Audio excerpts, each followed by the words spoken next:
Amigos televidentes, vamos a continuar con las entrevistas. Se inició la campaña electoral ya oficialmente y bueno, vamos a ver qué es lo que pasa en el camino hasta el 15 de octubre, en que dos contendientes en esta segunda vuelta, el señor Noboa y la señora González, estarán precisamente peleando la presidencia de la República, pero vamos a ver qué es lo que va a pasar en el camino.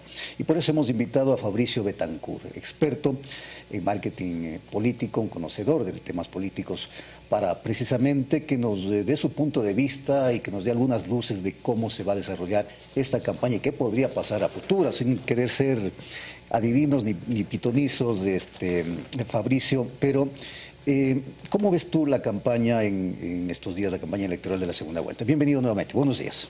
Muy buenos días, Fernando, y un gran saludo a todos los que nos están escuchando y viendo. Bueno, mira, cuando las campañas empiezan a fracasar, cuando no existe un mensaje que logre posicionarse de forma previa y cuando la estrategia es lo que se deja al último, tenemos un resultado.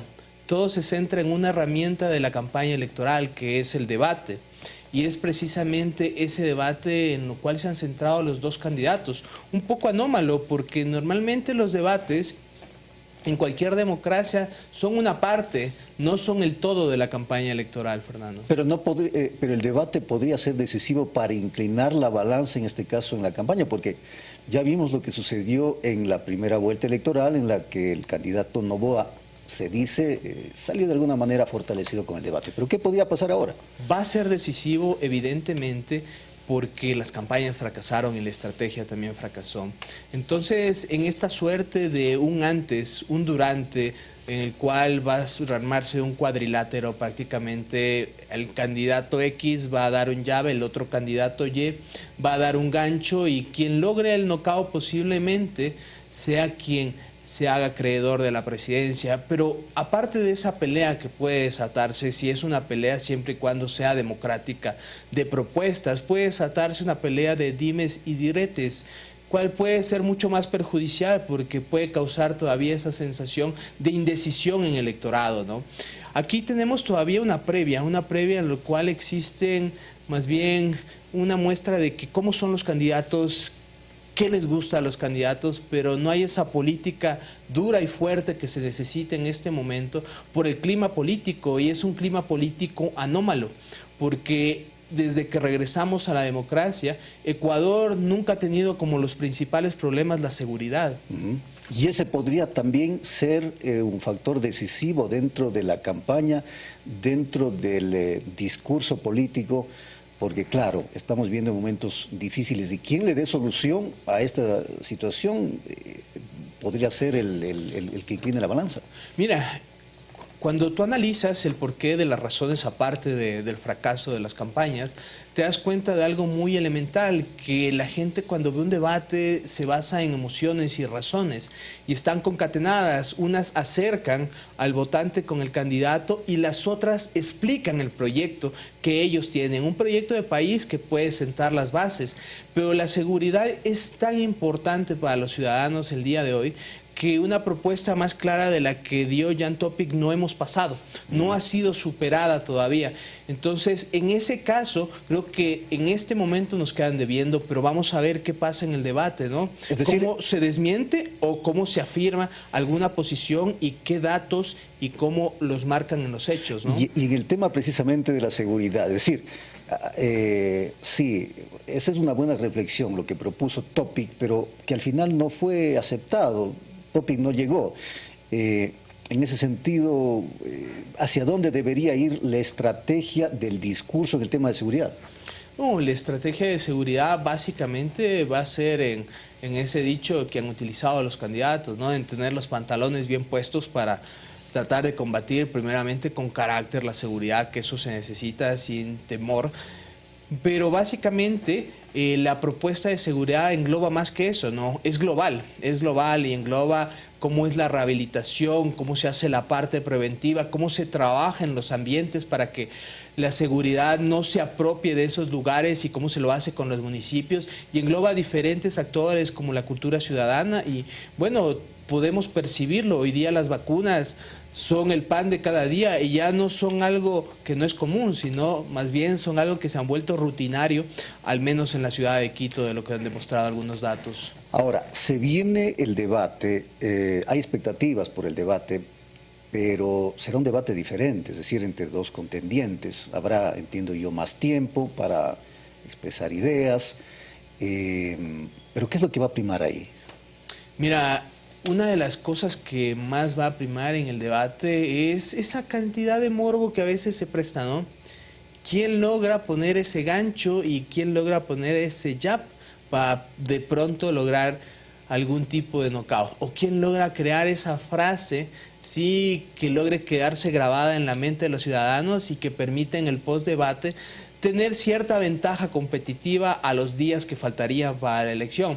Pero creo que esta vez va a ser un poquito diferente. Creo que esta vez posiblemente el debate vaya a centrarse más bien en desmentir lo que dijo el uno y lo que dijo el otro en la primera vuelta electoral, ¿no? Para tratar de demostrar que no tiene legitimidad esa propuesta. Por otro lado, también tratar de crear un modelo, más bien dar una visión de país más amplia, que no se aísle con pequeños proyectos que puedan ir en empleo, que puedan ir en seguridad o que puedan ir en salud, y también nos va a dar una muestra de la capacidad de razonamiento de cómo tienen los candidatos para ir englobando todo lo que van diciendo y cómo lo van concatenando con la realidad nacional, ¿no? Creo que el desenvolvimiento va a dar ciertas muestras de esa capacidad discursiva, que lo más importante en un líder es inspirar y motivar. Si no logran eso, creo que tendremos ya un perdedor. Ahora, hay encuestas en este momento, encuestas y encuestas, con diferencias marcadas en un caso y con diferencias mínimas en otro entre los dos candidatos. Esto es remontable, es decir, el tiempo que queda de campaña servirá precisamente para quien está abajo pueda remontar estas encuestas, estos datos. Mira, ya lo vivimos en la primera vuelta electoral, sí, hubo un descarte, jugaron muchísimos factores. La humildad de unos es no entender qué pasó y cómo tiene que abrirse ese círculo para que puedan seguir creciendo, ¿no? Y no adoptar posiciones de triunfalismo. En la política el pan se quema a la puerta del horno, ¿ya? Entonces cualquier cosa puede pasar, pero bueno, lo que sí les digo a los ciudadanos es que las encuestas más publicitadas son las encuestas más mentirosas, ¿sí? Y que todavía faltan 3 semanas. Si todo cambió en una semana, ¿qué podrían pasar en 21 días? Estas encuestas van a demostrar una vez más de que hubo inclinaciones a un lado o posiblemente al menos algunas se acercaron, lo cual tengo mi gran margen de duda. Ahora, Fabricio, ¿cuáles son en este momento, hablemos de fortalezas y debilidades de los candidatos? ¿Cómo ves tú al candidato Noboa? ¿Cuáles son sus fortalezas y cuáles son sus debilidades en este momento? Mira, yo soy profesor en algunas universidades y se denota, lo ven como alguien nuevo. Sí, alguien fresco, ¿sí? Lo ven como un político que llega de un lugar en el cual posiblemente ha hecho algo, ¿sí? Pero que tiene toda la fortaleza y que no está cansado, ¿sí? Segundo, la marca Noboa. La marca Noboa es una marca bastante conocida en el país. Han hecho 20 años de campaña durante las 5 candidaturas de su papá. La mamá y la esposa también creo que suman a esa marca, con la tía precisamente. Me parece que es un joven que puede tener algunas grandes ventajas, pero también una desventaja que posiblemente se mezcla con la inexperiencia. Esa podría ser la debilidad. Sí, una desventaja que sería la debilidad. Y también, aparte de la falta de experiencia, creo que todavía el equipo está en plena conformación. Entonces, el caso de Luisa, en cambio, es una candidata que obviamente ya estuvo en la legislatura, como es el caso de Noboa, ¿sí? Pero que evidentemente atrás de ella lo muestran como un equipo, ¿no? Hay una que estructura. Es una parte de esa estructura y que es la punta de lanza posiblemente. Y con un asesor externo lo muestran a Rafael Correa. Es, para mí, el caso de Rafael Correa es una fortaleza porque le suma a la candidata que posiblemente tendría el 1%, le suma 34 puntos, ¿no? Entonces, creo que desconocer eso es no entender básicamente algunas reglas de política y cómo se va sumando en democracia. Ahora, ¿cuánto va a pesar, Fabricio, cuánto va a pesar el tema de las redes sociales en esta campaña? Porque si bien es cierto, hay la posibilidad de los medios tradicionales, radio, prensa, televisión, vallas, etcétera, pero ¿las redes tendrán un peso definitivo o no? Mira, si estamos esperanzados en el debate, las redes sociales van a ser la herramienta más importante, ¿no? Cómo misturen esos videos y contrasten la información de lo que dijo con un candidato con el otro candidato.